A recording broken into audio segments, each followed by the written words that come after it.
The CEO told me she was the strongest candidate I've ever hired. 6 months later, I almost lost her. I asked what happened. Nothing. That's the problem.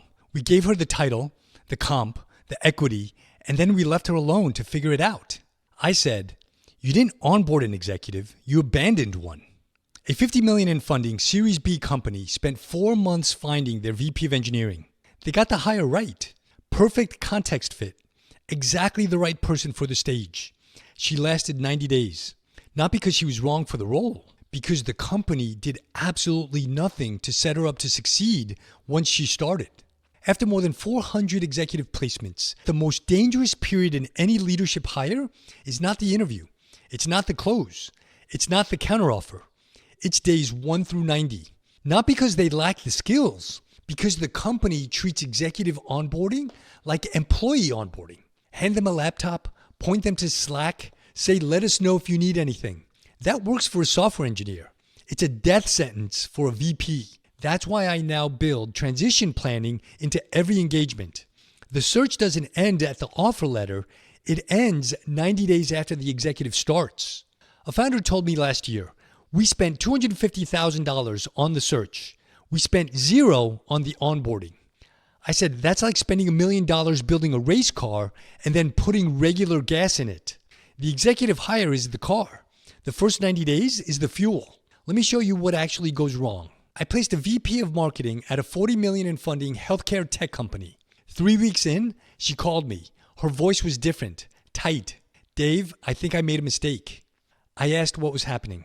I've had one meeting with the CEO since I started. He introduced me to the team on day one and then disappeared into a fundraise. Nobody's told me the priorities. I asked for the strategic plan and got a Google Doc that hasn't been updated in 8 months. I asked, who are my key stakeholders, and got a different answer from every person I talked to. She said, I feel like I was recruited with incredible precision and then dropped into a black hole. Here's what the CEO didn't understand. When you hire an executive, you're not just filling a seat. You're inserting a new power dynamic into an existing system. And if the new executive doesn't have clear context, clear priorities, and clear air cover from the CEO in the first 30 days, the organization will reject them like a body rejecting a transplant. I called the CEO.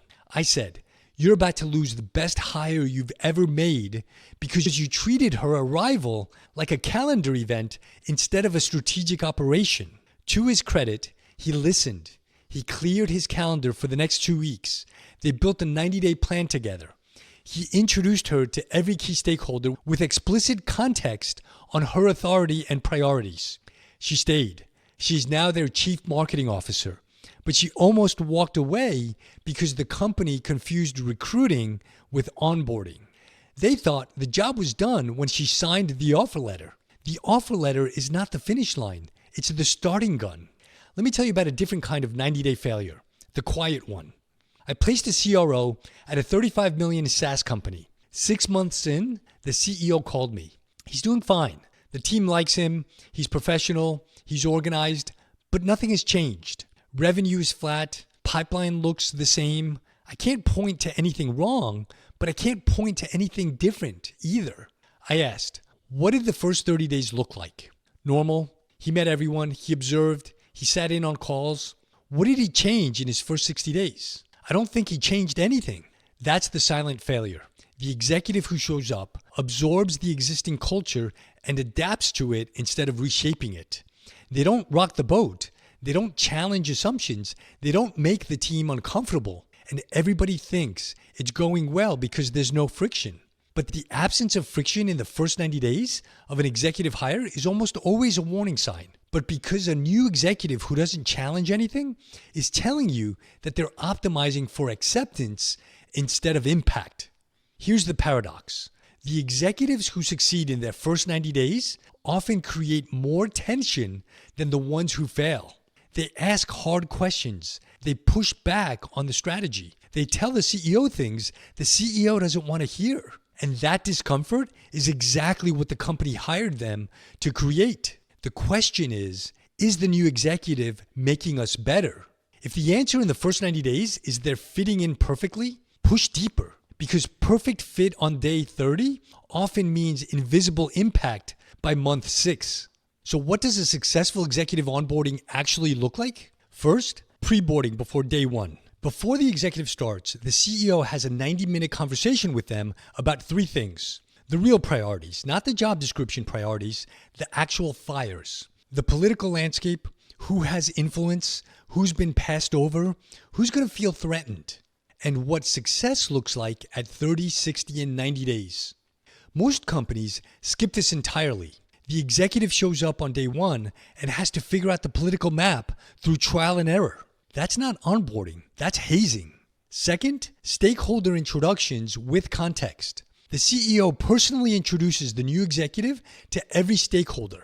A direct conversation where the CEO says, this is who they are. This is what they own. This is the authority I'm giving them.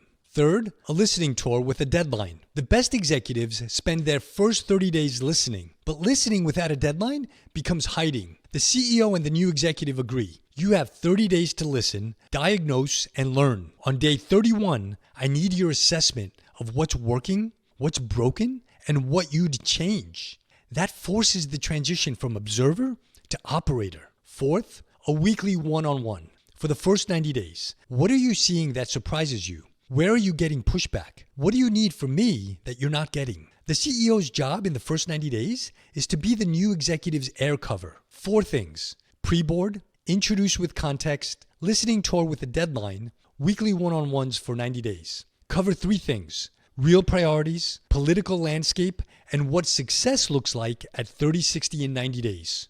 If you already have an executive in that first 90 days, ask yourself one question: has this person made me uncomfortable yet? If the answer is no, that's not a sign that it's going well. That's a sign that they're adapting instead of transforming. And you didn't hire them to adapt. The search is the expensive part. The first 90 days is the part that determines whether the investment pays off. Remember that VP of engineering who lasted 90 days? The one the company spent 4 months finding? She didn't fail because she was the wrong hire. She failed because the company won the recruiting game and forfeited the onboarding game.